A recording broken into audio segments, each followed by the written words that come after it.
अस्सलाम वालेकुम, मेरा नाम अरहम अहमद है और आज वीकली मार्केट रिव्यू के लिए हमें उन्जिला शेख ने ज्वाइन किया है। अस्सलाम वालेकुम उन्जिला। वालेकुम अस्सलाम। इस हफ्ते मार्केट की परफॉर्मेंस कैसी रही?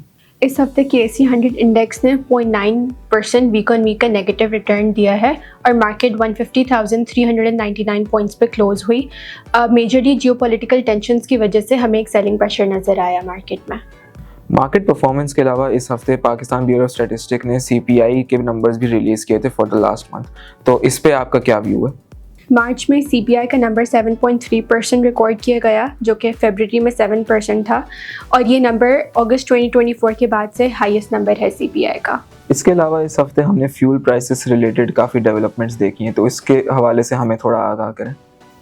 अच्छा, जब से वॉर एस्केलेट हुई है तो गवर्नमेंट ने फर्स्ट वीक में 55 रुपीज़ पर लीटर MS और HST दोनों के लिए बढ़ा दिया था। उसके बाद 3 वीक से गवर्नमेंट ने प्राइस पास ऑन नहीं की थी और PDC के थ्रू सब्सिडाइज किया जा रहा था। उसके बाद 2 अप्रैल को हमारे पास जो PDC की अमाउंट है वो टोटली पास ऑन की गई थी, जिसके लिए हमारे पास 96 रुपीज़ फॉर MS और 104 रुपीज़ फॉर HST हमारा पास ऑन किया गया था, जिसकी वजह से एक फ्यूल प्राइस में भी इंक्रीज़ देखा गया था। हाई स्पीड डीजल 185 रुपीज़ से बढ़कर 520 रुपीज़ हो गया, जबकि MS पेट्रोलियम 137 रुपीज़ बढ़कर 458 रुपीज़ हो गया। इसके अलावा सेकंड क्वार्टर में GDP की कितनी ग्रोथ रिकॉर्ड हुई थी? सेकेंड क्वार्टर FY26 में GDP की ग्रोथ 3.89% रिकॉर्ड की गई, जिसमें इंडस्ट्री की 7.4%, एग्रीकल्चर की 1.8% और सर्विसेज की 3.7% ग्रोथ रिकॉर्ड की गई। इसके अलावा पाकिस्तान की ट्रेड डेफिसिट की क्या पोजीशन है? मार्च में ट्रेड डेफिसिट 2.7 बिलियन रिकॉर्ड किया गया, जिसमें एक्सपोर्ट में एक 14% ईयर ऑन ईयर का डिक्लाइन देखा गया, जबकि इंपोर्ट्स में एक 5.4% का डिक्लाइन देखा गया। इसके अलावा इस हफ्ते हमने T-बिल्स के ऑक्शंस भी देखे, तो उसके रिजल्ट्स के हवाले से हमें इन्फॉर्म करें।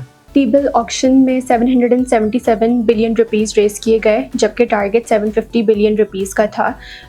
T-बिल की जो यील्ड्स है वो भी मिक्स नज़र आई। 3 मंथ और 1 मंथ में एक इंक्लाइन नज़र आया, जबकि 6 मंथ और 12 मंथ की यील्ड्स में एक डिक्लाइन दिखाई दिया। सेक्टर वाइज अगर बात करें तो इस हफ्ते हमने देखा कि OMC एंड रिफाइनरी के सेल्स के नंबर रिलीज़ हुए थे फॉर द लास्ट मंथ, तो उसके हवाले से हमें इन्फॉर्म करें। अच्छा, रिफाइनरी सेल्स में हमें एक 14% ईयर ऑन ईयर का इंक्लाइन नज़र आया, मेजरली MS और HST की वजह से। यूटिलाइजेशन लेवल्स भी हमारे 58% तक रहे।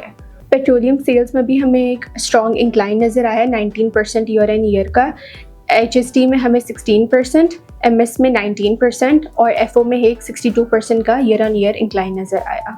सिमिलरली सीमेंट और फर्टिलाइजर सेक्टर में क्या ट्रेंड रहा for the month of March? Cement dispatches में 0.9% ईयर ऑन ईयर का इंक्लाइन नज़र आया और ये डिस्पैचेस बढ़कर 3.4 मिलियन टन्स हो गए।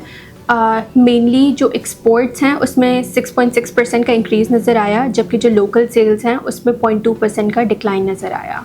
मार्च के महीने में urea offtake 85% year on year से इंक्रीज़ हुआ, जबकि डैप ऑफटेक 233% से इंक्रीज़ हुआ। इसके 2 रीज़न्स हैं। सबसे पहले तो बेस लो थी और दूसरा क्योंकि प्राइस इंक्रीज़ होने की एक्सपेक्टेशंस थी, तो उसकी वजह से फार्मर्स ने पहले से ही बाइंग करके रखी थी। लास्टली आपकी क्या एक्सपेक्टेशंस हैं विद रिगार्ड टू अगले हफ्ते की मार्केट परफॉर्मेंस? अगले हफ्ते का मार्केट आउटलुक ये है कि मार्च क्वार्टर एंड की रिजल्ट सीजन और दूसरा जियोपॉलिटिकल डेवलपमेंट्स इन्वेस्टर सेंटिमेंट को ड्राइव करेंगी। That's all from this week. Thank you.